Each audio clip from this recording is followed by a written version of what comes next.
The crutches clicked against the cracked sidewalk, sharp and steady like a metronome ticking in a minor key. Each step sent a jolt through Jayden's leg, but he didn't slow down. Not here. Not with the streetlights flickering like dying stars and shadows that moved even when the wind held its breath. Beside him, his puppy, a scruffy little pit lab mix named Bruno, padded along, his tail wagging like he didn't notice the world was a cruel place. Jayden did, 15 years old, torn hoodie, one working leg, and just enough caution in his eyes to know better than to trust peace when it settled too quiet. Peace in his neighborhood never meant safety. It meant something was coming. A siren howled in the distance. Someone's screen door slammed 3 blocks away. Jayden flinched out of habit. Not fear, just the kind of twitch muscle memory builds when you grow up learning that loud sounds can mean a funeral. He glanced over his shoulder. Empty street. Almost. The cruiser had been following him for 3 blocks. No lights, no siren now, just rolling slow and quiet. Watching. Waiting. The way a predator sizes up prey, not out of hunger, but out of boredom. Jayden tightened his grip on the crutches. Bruno barked once, a nervous sound, almost apologetic. Then the engine revved. Fast. Tires screeched. The boy froze. The patrol car jumped the curb. Before Jayden could drop his crutches to shield the puppy, a uniformed figure burst from the car like a battering ram of authority and assumptions. "Get on the ground!" the voice barked, loud, clipped, already full of judgment. Jayden barely had time to speak. His leg gave way. Crutches clattered. He fell hard on the concrete, ribs first. Then a boot crushed something small and soft underfoot. A yelp cut short.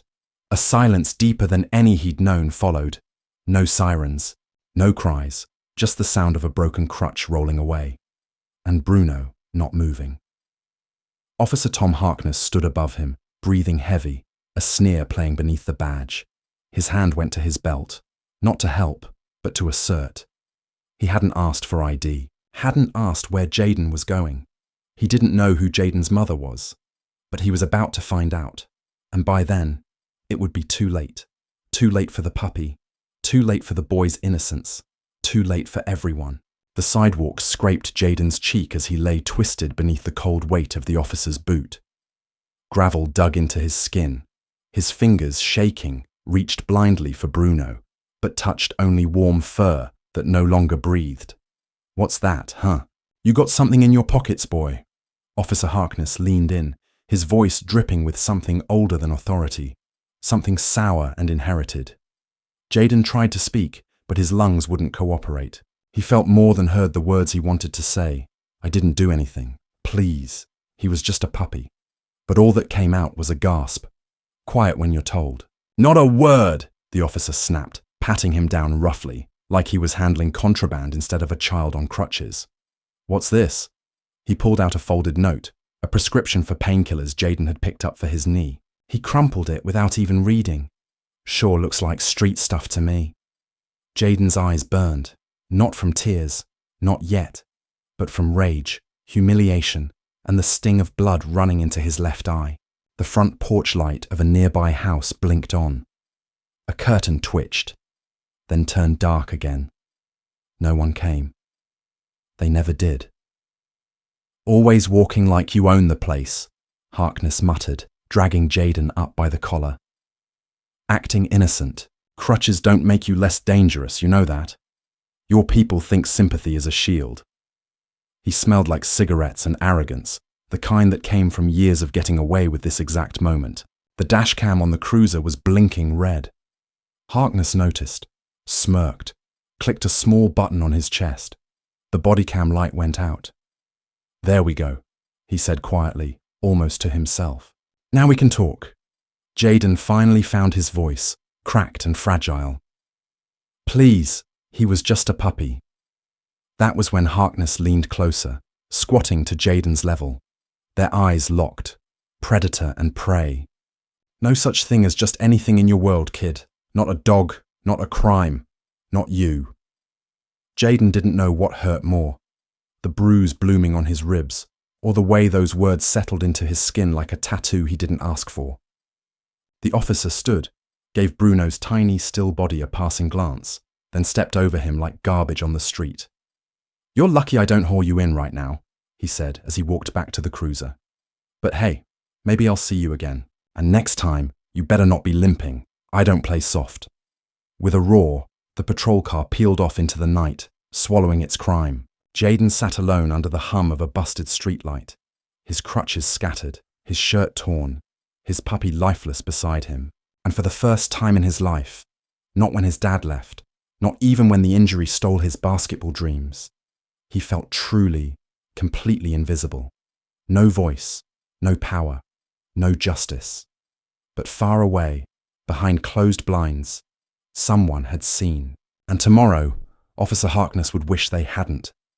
The next morning, Jayden woke to the echo of tires screeching and the soft, final yelp that now haunted every second of silence. He hadn't slept, not really, just drifted between nightmares and the cold edge of reality.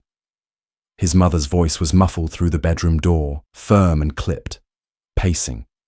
She hadn't asked what happened, not yet. But she would, and Jayden wasn't ready. Downstairs, Monica Blake, Assistant District Attorney for the county, was already dressed. Her heels clicked against the hardwood floors like a metronome of justice, precise and unfaltering. She was on the phone, but not about a case, not about paperwork. Her voice carried the kind of sharpness she reserved for moments when rules had been broken too deeply to be patched. She'd found Bruno on the front steps that morning. Jayden had wrapped the puppy in his hoodie and carried him home on foot. Every block a battlefield, every glance from strangers a blade. No one offered help. Not in this part of town, especially not to a limping black boy carrying a limp bundle of fur with blood on his jeans.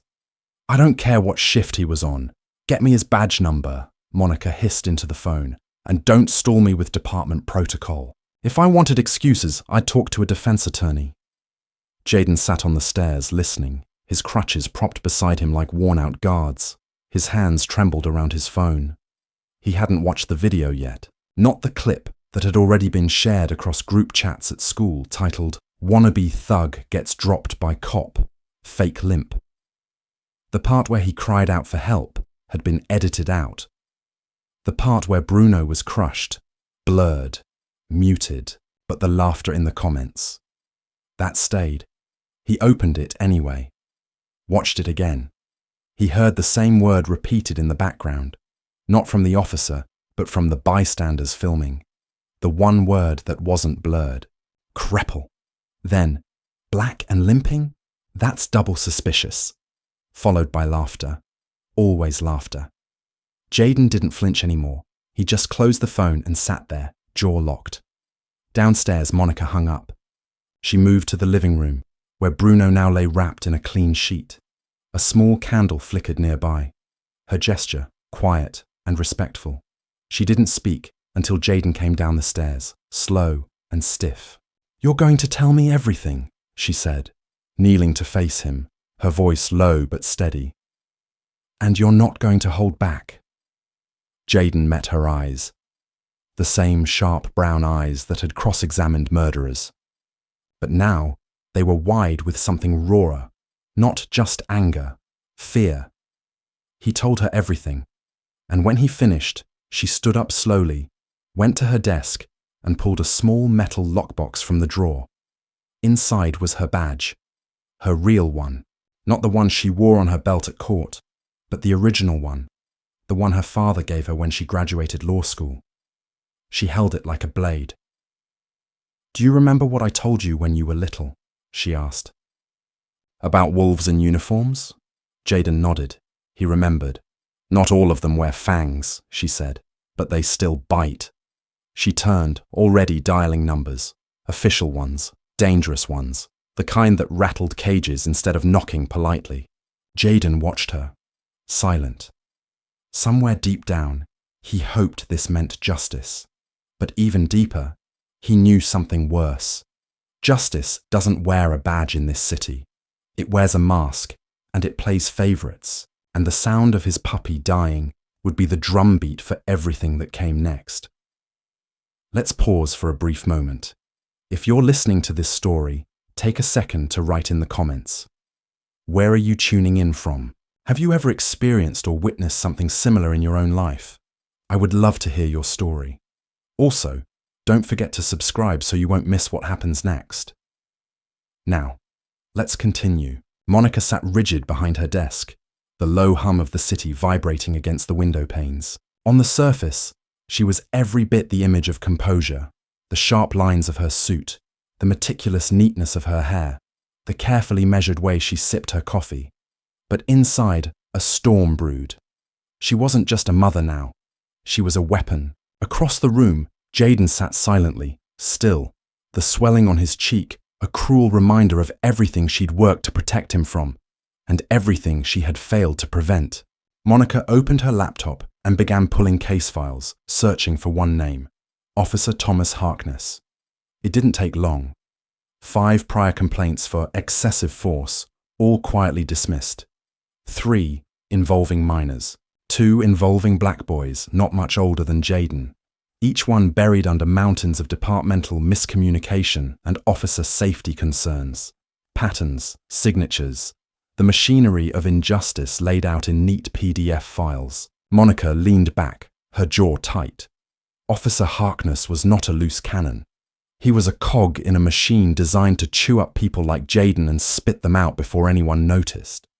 And she had been part of that machine for years. She had built cases with evidence gathered by officers just like him, had defended their testimonies in courtrooms lined with skeptical jurors. She had swallowed her doubts because she believed she could fix the system from the inside. Now it was personal. Her phone buzzed. District Attorney Alan Mercer, her boss, her ally, or another cog, she answered. Monica, Mercer said, voice low and deliberate. I heard about what happened. You need to be careful. I'm bringing charges, she said flatly. At minimum, assault, animal cruelty, abuse of power. There was a long silence. Don't, Mercer said finally. You think they'll let you touch him? He's shielded. His father's a retired lieutenant. His uncle sits on the police commission. I don't care. You should care, Mercer snapped. You want to blow up your entire career. They'll call your boy a thug. They'll dig into your record. They'll make you out like you're biased, emotional. Monica's eyes narrowed. Maybe I am biased, she said quietly. I'm biased toward the truth. Mercer sighed. You need to think about the bigger picture. We can't win this one. Sometimes you have to know when to walk away. She hung up without answering. She stared at the framed photo on her desk, her law school graduation day. Her younger self, bright-eyed, standing between 2 white professors, smiling for the camera like they were doing charity work. She didn't see that then. She saw it now. Jaden shuffled in his seat, crutches tapping the floor. Mum? He asked, voice small. Am I really dangerous? Just 'cause of... He didn't finish the sentence. He didn't have to. The question broke something in her, something final. No, she said, coming around the desk, kneeling in front of him. You are not the danger. She rested her hand gently over his heart.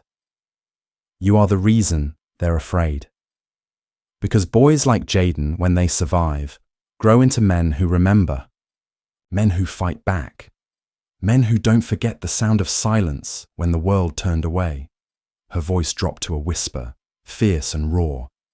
They fear what they can't crush forever. Jaden nodded, swallowing hard. For the first time since the night before, she saw something in his eyes. Not fear, fire. And Monica knew. It was time to stop playing by their rules. It was time to break the machine, no matter the cost. Monica had always believed in the law. It was the reason she had chosen to become a prosecutor, to fight for justice in a system she knew was flawed, but still worth fighting for. But this was different. This wasn't about a case anymore. It wasn't about cold files or words on a page. This was about her son, her flesh and blood, and the price he was paying for the color of his skin. She sat at her desk, her fingers still poised over her laptop keyboard, but her mind far away. Every word she typed seemed like an echo from a different world. one where the laws were supposed to protect people, not break them. Her thoughts kept drifting back to Jaden, to the bruises on his face, to the way he had looked at her the night before, eyes filled with a silent plea for safety, for answers she couldn't give.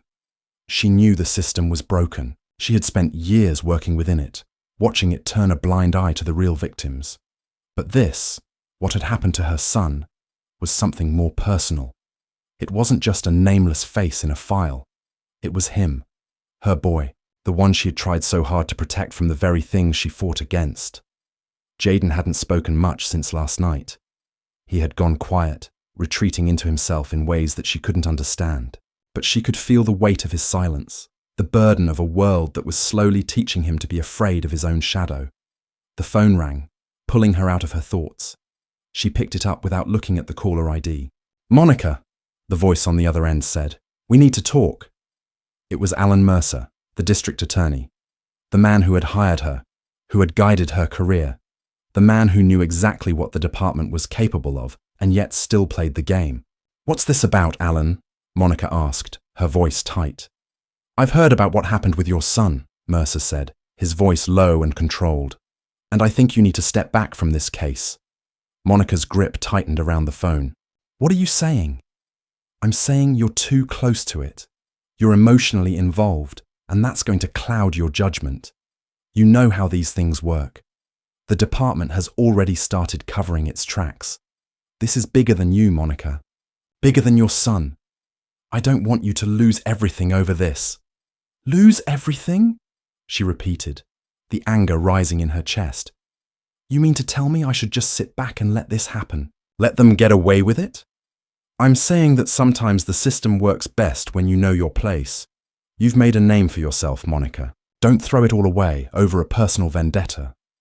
Her mind raced, her emotions conflicting with the voice of reason that Alan represented. She had spent her career climbing the ranks of the justice system, believing that if she just worked hard enough, she could make a difference. She had always believed in the law, even when it had failed her time and time again. But now she was faced with the reality of what that system really was. "Alan," she said, her voice quieter now, "you don't understand. This isn't just a case for me. It's my son. He's not just some statistic. He's not just another black boy in the system. He's mine, and I will not let them destroy him." There was a long pause on the other end of the line, and for a moment, Monica thought he might hang up. But he didn't. "Then you're making a mistake," he said, his tone softer now. "I can't protect you if you go after this. No one will. You'll be alone in this fight." Monica swallowed hard, the weight of his words sinking in. She had known that going up against the department would be dangerous, but she hadn't fully understood the cost. She hadn't realized how isolated she would be, how much of her career and her future she would have to risk. But even as the thought of losing everything filled her with dread, something inside her hardened. If she didn't stand up for Jaden, who would? "I'm not backing down," she said firmly. "I'll handle it my way." Without waiting for a response, she hung up, the quiet buzz of the phone in her ear a reminder of the battle that was just beginning. Monica stood up, her mind racing, but there was no time to waste. She had already made the decision. She had already chosen her path. The truth, no matter how painful, had to come to light. She walked over to her desk, staring at the file in front of her. It contained everything she needed to take down Officer Harkness, everything she needed to expose the truth. But now, it wasn't just about justice. It was about survival. For her son. For herself. For everything she had worked for. The system had already chosen its side. Now it was time for Monica to choose hers. The days blurred together, each one stretching longer than the last, a series of moments punctuated by small acts of defiance. Jaden had returned to school, though it wasn't like it used to be. He moved through the halls like a shadow, keeping his head down, the whispers of students around him like distant thunder. He was no longer the kid who joked around with his friends between classes, the one who had dreams of basketball courts and open roads. Now, there was only silence, the kind that wrapped around him and made him feel invisible. But inside that silence, something was stirring. A quiet, relentless fire. Jayden didn't know what it would take to ignite it, but he felt it growing. He didn't want to be a victim anymore. He didn't want to be just another name on a police report. Another case that got buried under layers of indifference. He didn't want to be afraid. It wasn't just the physical pain of the previous night's events that haunted him. It wasn't the bruises or the limp that still caused him to favor his right leg. It was the realization that the world saw him differently now. The world looked at him and saw danger. They saw someone who didn't deserve the same treatment as others, who wasn't allowed the same respect. He thought about that every time he saw a police car pass by, every time he walked down the street and felt eyes on him. He thought about it when he saw the news, when he watched stories of black men and women being treated as though their lives didn't matter. But what hurt the most was when he thought about the officer, Harkness. He couldn't shake the way the man had looked at him, his face twisted with disdain. He couldn't forget how he'd been so quick to assume Jayden was guilty, to treat him as less than human. At the dinner table that night, Monica watched Jayden pick at his food, his face unreadable, the weight of the past few days pressing on him like a stone. She knew he wasn't just angry. He was hurting. And she knew why. He didn't have to say it. She could see it in his eyes. "I've been in contact with the department," Monica said, her voice steady but full of conviction. "I'm pushing forward with the charges against Officer Harkness. We're not going to let this slide. We're not going to pretend that what happened was just a mistake." Jayden didn't look up from his plate. "And what if it's all for nothing?" he asked quietly. "What if nothing changes? What if they just sweep it under the rug, like they always do?" Monica felt her heart twist. She could see the defeat in his eyes, the hopelessness that was threatening to take root. She reached across the table and placed her hand on his. "Jayden, I know it feels like we're fighting an uphill battle, but you have to understand. We're not doing this just for us. We're doing this because we have to. Because if we don't, then who will? You've got to believe that we can make a difference. It's not just about winning. It's about standing up. It's about showing that we won't be silent anymore." He finally looked up at her, his eyes filled with uncertainty. "I don't know if I can keep doing this, Mom. I don't know if I can keep fighting when it feels like everything is against me." Monica squeezed his hand tighter. "You don't have to do it alone. I'm with you every step of the way. You're not invisible, Jayden. You're my son. And I won't let anyone forget that." She saw the flicker of something in his eyes. Not hope, but something close to it.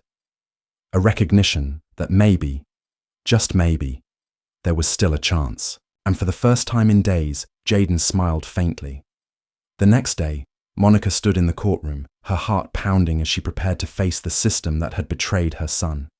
She knew the fight ahead wouldn't be easy. She knew the opposition would be ruthless, that they would do everything in their power to discredit her and discredit Jayden's story. But she wasn't afraid, not anymore. This was her battle, and she wasn't backing down. Her first move was simple, but powerful. She filed the formal charges against Officer Harkness. It was a step, a small one, but it was a step in the right direction. The system would try to silence her, to keep her from uncovering the truth, but Monica wouldn't let them. She had already seen too much, and now there was no going back. The media caught wind of the case quickly. The headlines were mixed. Some sympathetic to Jayden, others defending the officer, claiming it had been a misunderstanding or a reaction to perceived threat. But Monica didn't care about the headlines. She cared about the truth, and the truth was simple.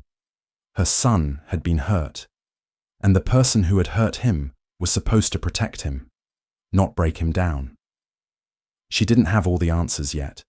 She didn't have a clear path to victory. But she had something stronger: resolve. As the days passed, the pressure on Monica grew. She faced increasing scrutiny from her colleagues, whispers behind closed doors, and veiled threats from people who had always been more concerned with maintaining the status quo than seeking justice. She wasn't surprised. She had been warned. But she didn't care. She had seen too many cases like Jayden's before. Too many victims who had been silenced. Too many families who had been forced to live in the shadow of injustice. but she wouldn't let it happen to her son. Not again. Not ever. At home, Jayden's mood shifted slowly, like the turning of a heavy tide. He didn't talk much about the case, but Monica could see the difference in him. He wasn't as withdrawn as he had been. He wasn't as afraid. There was a spark in his eyes now, a fire that she hadn't seen since before the incident. He had a purpose again, a reason to fight, and that was something Monica could never take away from him. The road ahead was long and uncertain, but for the first time in a long while, Monica felt hopeful. Because she knew one thing for sure. No matter what happened, she would fight. She would fight for Jayden. She would fight for truth. She would fight for a future where her son didn't have to grow up afraid. And, no matter the cost, she would make sure that the world knew who he was. The days grew longer, and with each passing moment, the weight of the case seemed to grow heavier. Monica could feel it in her bones. The quiet pressure that came with fighting a battle where the odds were stacked against her. Every meeting with colleagues, every phone call from concerned friends, every glance from strangers on the street felt like another piece of armor she had to shed. She wasn't just fighting for justice anymore. She was fighting for survival. Her office was becoming a battleground, filled with stacks of paperwork and case files, each one demanding attention, each one filled with reminders of how deep the rot went. As the pressure mounted, Monica found herself retreating into her work, consumed by the need to keep pushing forward. She couldn't afford to take a break, not now, not when everything felt like it was falling apart. Jayden, on the other hand, was quieter than ever. He barely spoke at home, his once lively spirit now a flicker of what it used to be. He wasn't angry, not anymore. He was resigned, like he had already given up hope that things could ever be different. His school days had become a constant struggle, each step weighed down by the eyes of his classmates, the whispers that followed him through the hallways. The words hurt, but they weren't the worst part. The worst part was the indifference. The people who looked at him and saw a statistic, not a person. It was the way the principal looked at him when he walked into the office to speak with her. It wasn't overt, not a glaring act of racism, but it was there in the way her smile faded just a little when he entered the room, the way her eyes flickered over him, calculating, assessing. "I want to help, Jayden," she had said, "but you need to understand that not everyone will see you the way your mother does. Some people might never change." Jayden had nodded, the words sinking deep into him like stones in a river. The reality of it wasn't new. It wasn't even surprising, but it still hurt. At dinner that evening, Monica watched him carefully. He barely touched his food, his gaze distant, unfocused. The weight of the world seemed to sit on his shoulders, and she knew she had to say something. She couldn't keep pretending everything was fine. Not when she saw the way his shoulders slumped as he walked into the room, not when she heard the silence between them at night. "I talked to the district attorney's office again today," Monica said softly, breaking the silence. "We're moving forward with the charges." Jayden didn't look up. "And what does that mean for me, Mom? Will anything actually change?" Monica hesitated. She had asked herself the same question 100 times. She had pushed herself to keep going, to keep believing in the system, but she was starting to feel the cracks, starting to see the ways the system protected itself at all costs. She could feel the exhaustion in her bones, the frustration bubbling up every time she hit a wall. But Jayden needed to hear that there was a reason to keep fighting. He needed hope. "It means we're not giving up," she said firmly. "It means we're doing everything we can to make sure what happened to you doesn't get buried." He finally looked at her then, his eyes tired but not defeated. "Do you really think they'll listen to us, Mom? Do you really think they'll care?" The question cut through her like a knife. She had asked herself the same thing over and over again. Did they care? Did anyone care? "I'm not sure," she admitted, her voice barely above a whisper. "But I can't stop fighting, not when I know the truth." Jayden nodded slowly, his fingers curling around his glass of water. The silence stretched between them, heavy and thick. It wasn't the kind of silence that came from understanding. It was the kind of silence that came from knowing that no matter how hard you tried, the world wouldn't change. Not easily, not without a fight. The next day, Monica received a call that would shift everything. She had been expecting it. The lawyer from the police union had called earlier, threatening to expose her personal life, to dredge up her past in an attempt to discredit her. But this call was different.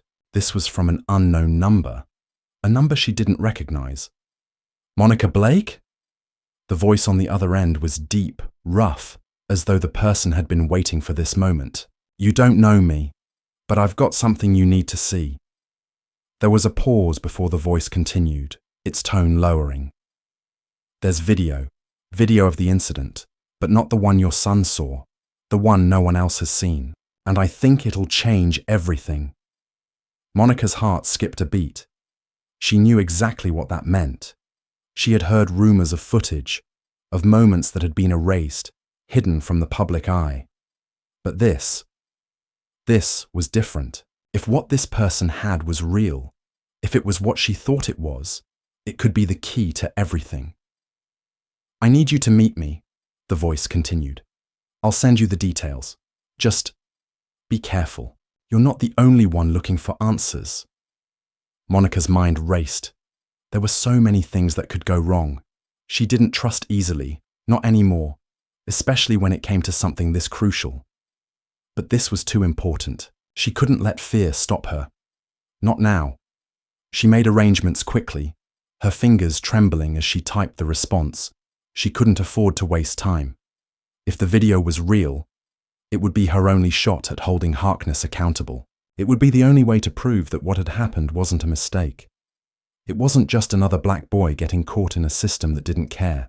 It was an assault. It was a crime. That night, as she prepared to meet the mysterious caller, Monica found herself staring at the photo of Jaden on her desk. It was from when he was younger, smiling wide at his graduation. He had looked so full of hope then, so full of promise. She had promised herself that she would always protect him. But now she had to wonder, could she really protect him from the world? The doorbell rang, snapping her out of her thoughts. She took a deep breath, steeling herself for what was about to happen. This wasn't just about her anymore. This was about Jaden. This was about the truth, and she was ready to fight for it, no matter what. The air was thick with anticipation as Monica sat in the small, dimly lit room, her eyes fixed on the stranger across from her. The man who had called her earlier had insisted on meeting in person, claiming he had something important. She had been wary at first, but the urgency in his voice had convinced her. This could be the moment they needed, the piece of evidence that would tip the scales in their favor. He was older, scruffy, wearing a jacket that looked like it had seen better days. His eyes were tired, worn by years of seeing things he probably wished he hadn't. His hands trembled slightly as he placed an envelope on the table between them. "I don't have much time," he said, his voice low, almost a whisper. "This is everything." Monica reached for the envelope slowly, her fingers trembling slightly. She could feel her heart pounding in her chest. Was this it? Was this the proof they needed? She opened the envelope, pulling out a flash drive and a single sheet of paper. The paper had a name, Officer Thomas Harkness, and a timestamp. Her breath caught in her throat as she looked at the file. "I've been watching him," the man continued, his voice steady but with a hint of caution. "I've seen the way he operates, the way they cover for him. But there's more. There's footage on that drive that shows exactly what happened to your son. It's not what they said." Monica didn't hesitate. She plugged the flash drive into her laptop, her hands shaking as she watched the file open. The footage was grainy at first, but it was clear enough to see what had happened. There, in the darkness of the street, was the moment Jaden had been pushed to the ground.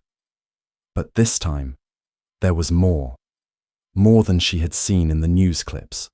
More than what the department had released. Harkness was there, but this time his actions were clear. He wasn't just restraining Jaden, he was actively humiliating him, pushing him down, laughing as Jaden struggled to get up. The video showed the officer's face contorted with disdain as he spoke to Jaden like he was nothing more than a nuisance. "You're nothing," Harkness spat in the video. "Just another black kid with a chip on his shoulder. You think you can walk around here? Act like you're one of us? You'll never be one of us. Monica's heart ached as she watched the footage unfold. She had known it would be bad. She had known it would be ugly. But this was something else. It wasn't just about physical violence. It was about something deeper. It was about the degradation, the humiliation that was so often tied to the color of someone's skin. Her hands were clenched into fists by the time the video ended. The injustice of it all hit her like a wave. She had known her son had been hurt, but seeing him treated this way, was more than she could bear. It wasn't just about a broken body. It was about a broken spirit. The system had done this to him, and now it was time to make sure they knew it. The man across from her leaned forward, his eyes searching hers. You can't let this go. Not now. Not after seeing this. You have to take this to the courts. You have to expose them. Monica took a deep breath. Her mind was spinning. She had just witnessed the raw cruelty that her son had faced. She had the truth now, but the truth alone wasn't enough. She had to act. She had to bring this forward, even though she knew the risks. She looked at the man, her resolve hardening. Thank you, she said quietly. I'll take it from here. The man nodded, his expression grim. Be careful. There are people who will do anything to make sure this doesn't see the light of day. With that, he stood up and left the room as quietly as he had come. Monica sat there for a moment, staring at the empty space where he had been. She felt a mixture of anger, sorrow, and determination. She had seen the truth now, and there was no turning back. As she left the building and stepped out into the cold night air, she felt the weight of everything that had happened, the injustice her son had faced, the corruption within the system that allowed people like Officer Harkness to continue their abuse, the battle ahead. But she was ready. She had to be. For Jayden. For herself. For the future. The next day, Monica called a press conference. She couldn't wait any longer. She had to make the truth public, to show the world what had happened to her son. The room was packed with reporters, the tension palpable. Monica stood at the podium, her eyes scanning the faces in the crowd. She felt the weight of their expectations, the eyes that were already judging her before she had said a word. She wasn't just a mother standing up for her son. She was a woman in a system that had long protected its own, and she knew the challenges she would face. But she had the truth now. We have obtained new evidence, Monica began, her voice steady. Evidence that shows exactly what happened to my son on that night. It is clear that Officer Thomas Harkness did not just act in self-defense, as was previously claimed. He assaulted my son in a way that is unforgivable. He humiliated him, degraded him, and treated him as less than human. And I will not allow this to be swept under the rug. The room fell silent, the reporters waiting for more. This video will be made public, Monica continued, and I will be taking legal action, not just for my son, but for everyone who has suffered at the hands of a system that is supposed to protect us. We will fight this. I will fight this. As she spoke, Monica could feel the weight of her words. The fight was just beginning, and she knew it would be a long and difficult road, but she wasn't afraid anymore. She had the truth, and with it, she had power.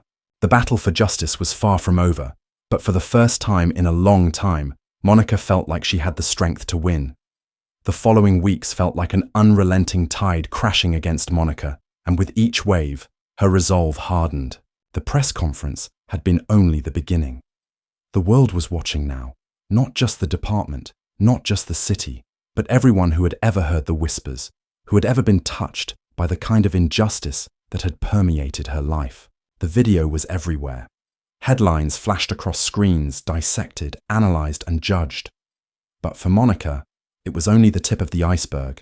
The real fight hadn't even begun. The calls started pouring in the next day. Reporters, activists, lawyers, all with their own stake in the case.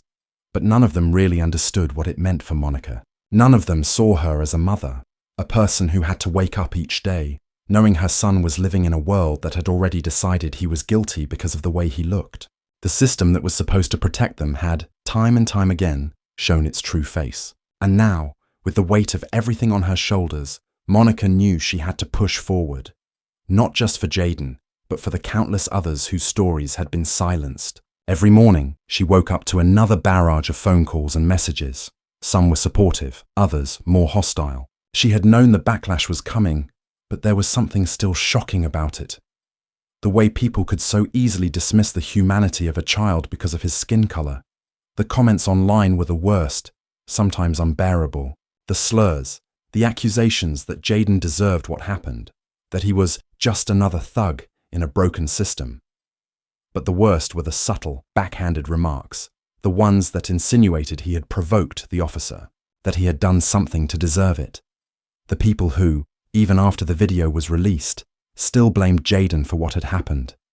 That was the harshest reality. Monica couldn't escape the comments. Even at home, she saw them on the TV screen or the computer, sometimes unspoken, but hanging in the air between her and Jayden. She would catch him scrolling through his phone, his face tightening in frustration as the hate and judgment washed over him. She tried to comfort him, to reassure him that these people didn't know him, that they didn't have the right to define who he was. But she knew it was wearing him down. How could it not? When the whole world seemed to be against you, when the system you were supposed to trust failed you at every turn. Why do they think I'm the problem? Jayden asked her one night, his voice small and vulnerable in a way that broke Monica's heart. He was sitting on the couch, the weight of the world pressing down on him like a stone. I didn't do anything wrong. I just wanted to live, Mom. Monica sat beside him, her arm around his shoulders, pulling him closer. She didn't know how to explain it to him. How could she? How could she make him understand the ways of the world that had never been kind to him? The world that had labeled him before he could even speak for himself. You didn't do anything wrong, Jayden, she said softly. You didn't ask for this, and none of this is your fault. What happened to you? It's not about you. It's about a system that was built to keep you down. But we're going to change that. I promise you we will change it. But Jayden wasn't convinced. He had seen the truth with his own eyes. He had watched as the world around him turned a blind eye to his pain, dismissed him because he was just another black kid. No matter how many times Monica reassured him, the words fell short. He had been branded by society, and nothing, not even his mother's unwavering support, could change that. Meanwhile, the investigation into Officer Harkness was moving forward, though not without its obstacles. The department had already begun to push back, accusing Monica of exploiting her position for personal gain, questioning her motivations, and even attacking her character.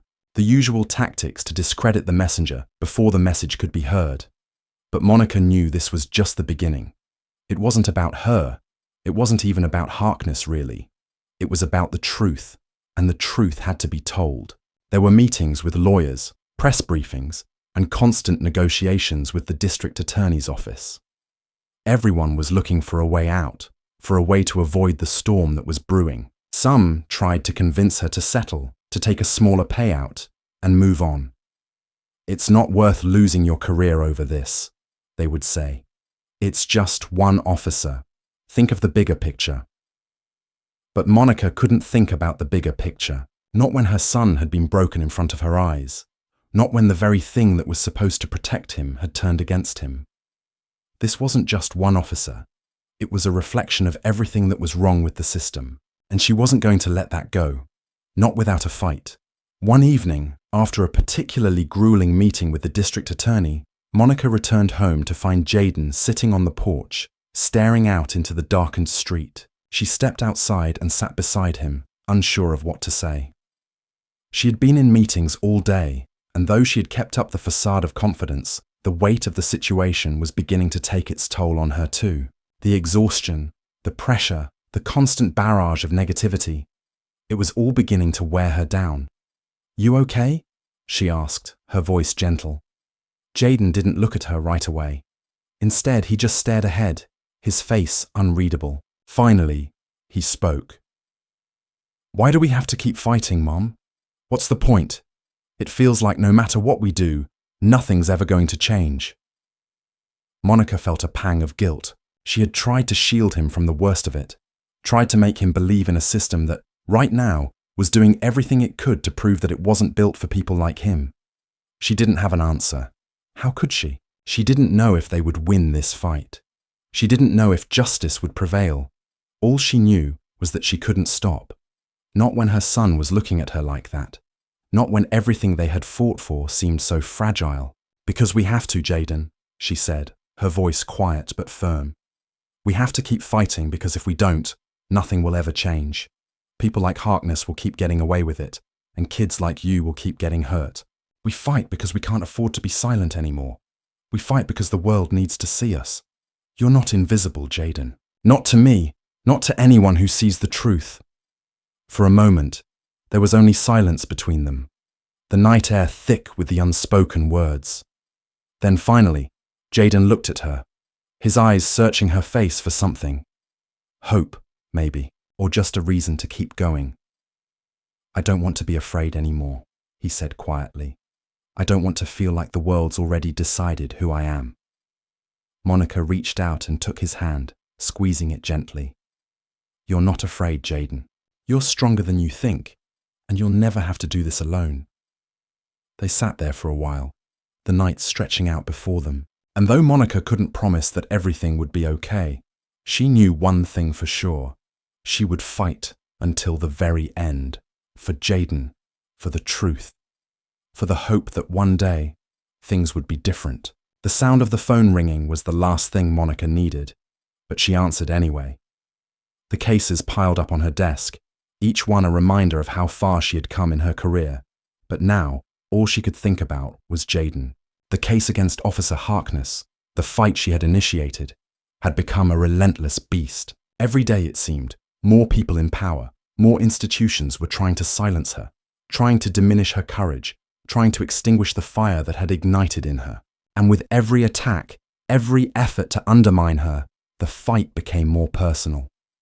Blake, she answered, her voice steady, though her mind was elsewhere. The voice on the other end was familiar, but it was laced with urgency, an edge of concern. Monica, we need to talk. It was Alan Mercer, the district attorney. About what? She asked, though she had a feeling she already knew. The video. The footage your son gave us, he said, pausing briefly before continuing. It's causing a stir. I'm hearing whispers. There are calls for a deal, pressure to settle. You're walking into dangerous waters here. You need to back off. Monica felt her stomach drop. It was what she had feared. The truth was inconvenient, dangerous, and those in power knew it. I'm not backing down, she replied firmly, her voice unwavering. If you're calling to tell me to quit, then I'll hang up right now. Monica, listen, Alan said, trying to soften his tone. It's not about quitting. It's about protecting you, protecting your career. I've been hearing things I can't ignore. People in the department are looking for ways to discredit you, to make this whole thing disappear. There's talk of using your past against you. They're already digging. They'll pull every string they can. Her hand tightened around the receiver. She had been prepared for this. She had known that this fight would come with a cost. But hearing it from Alan, someone who had been her ally for years, made it feel more real. Too real. I don't care about my career, Monica said, the words coming out more sharply than she had intended. This isn't about me. It's about what happened to my son. If we don't stand up now, then who will? The line went quiet for a long moment before Alan spoke again, his voice quieter. I'm just saying, be careful. This thing, it's bigger than you think. But Monica was already done listening. She wasn't about to let the system suffocate her son's voice. The price of silence was far too high. I'll be careful, Alan, she said, her voice steady now, but I will not back down. Monica sat back in her chair, the weight of Alan's words still pressing on her mind. She hadn't expected this fight to be easy, but the sheer force of the pushback was starting to take its toll. In a way, it was a reminder of how small they were, how fragile their existence felt in a world where the system was designed to protect its own and ignore the voices of those who were suffering. Jaden was downstairs, watching TV, his eyes vacant, It had been weeks since he had felt any semblance of normalcy. The world outside had begun to consume him, to chip away at his spirit in ways Monica couldn't fully understand. He was quieter now, more withdrawn, and every time she looked at him, she felt a pang of helplessness. He had been through so much already, and she couldn't protect him from everything, no matter how hard she tried. When the doorbell rang, Monica felt a sense of unease wash over her. It was late, and she wasn't expecting anyone. She stood up, her instincts on high alert, and made her way to the door. She peered through the peephole. It was a man, a stranger, standing on the other side, holding a large envelope in his hand. She opened the door slowly, her gaze cautious. "Can I help you?" The man smiled tightly, his face unrecognizable, but his eyes, they seemed familiar. "Are you Monica Blake?" he asked, his voice flat. "Yes, I am," she replied, her tone wary. He handed her the envelope. "This is for you." Without another word, he turned and walked away, disappearing into the night as quickly as he had appeared. Monica stood frozen for a moment before pulling the envelope inside. She shut the door and tore it open, her heart racing as she unfolded the contents. It was a letter, handwritten in thick, slanted letters. "I know what you're trying to do. You think you can take down Officer Harkness, expose the truth. But you're just one woman against a system that doesn't care about people like you or your son. Keep going, and we'll make sure you regret it. We're watching, always watching." Monica's breath caught in her throat. She could feel the coldness of the words, the threat hanging over her like a shadow. The walls were closing in. She had known that they would come after her. But this felt different. This was no longer just about the case. This was personal. Her fingers tightened around the letter. This was the moment she had feared. The moment when everything she had fought for, everything she had sacrificed, would be tested. Would she bow to the pressure?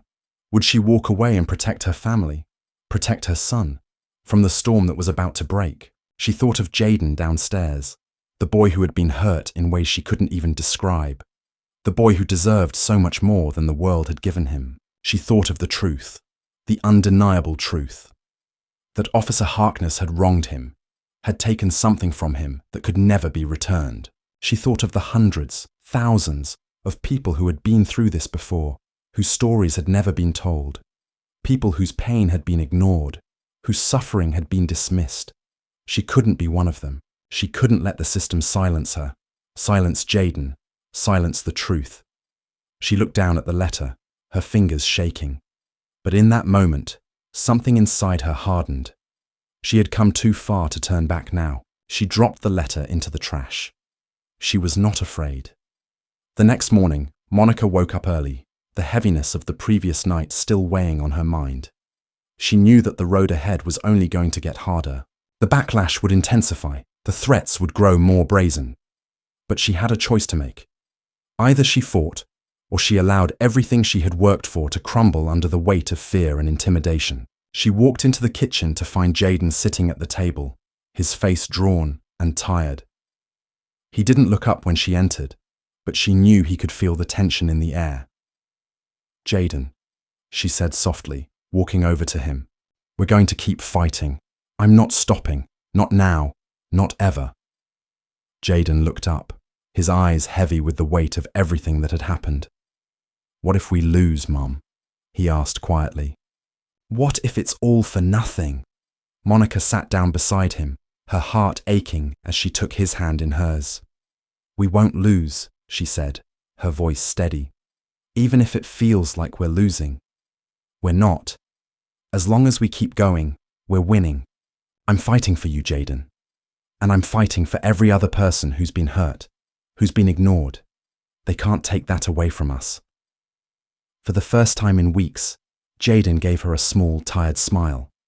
It wasn't much, but it was enough. "Thanks, Mom," he whispered. And in that moment, Monica knew that no matter what came next, they would face it together. The courtroom was silent, the air thick with the weight of unspoken words. Monica stood at the front, her hands clasped tightly behind her back, her shoulders squared.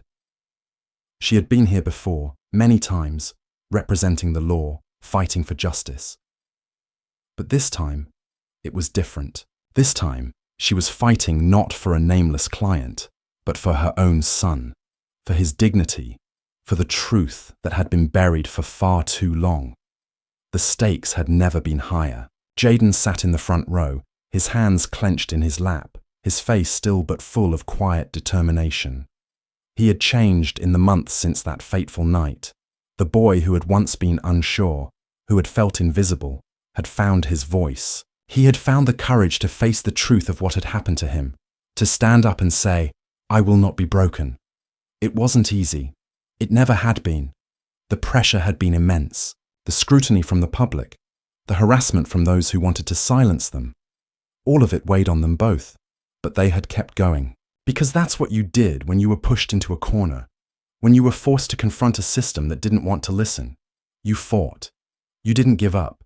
The defense attorney, a man whose smug confidence was only outshined by his arrogance, stood on the opposite side of the courtroom, ready to do whatever it took to protect his client, Officer Thomas Harkness. Monica had seen it all before.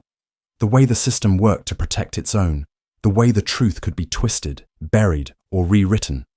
But she wasn't afraid. Not anymore. "Your Honor," the defense attorney began, his voice slick with practiced smoothness. "We acknowledge the events that transpired that night, but what is being claimed here, what is being suggested, is not as simple as it seems." Officer Harkness was faced with a situation where he believed his life was in danger. The video does not show the full picture. It does not show the whole truth.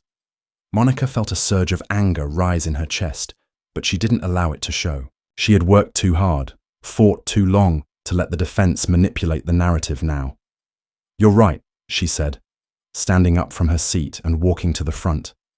"The video doesn't show everything, but it shows enough. It shows a police officer using his position of power to humiliate and degrade a young man.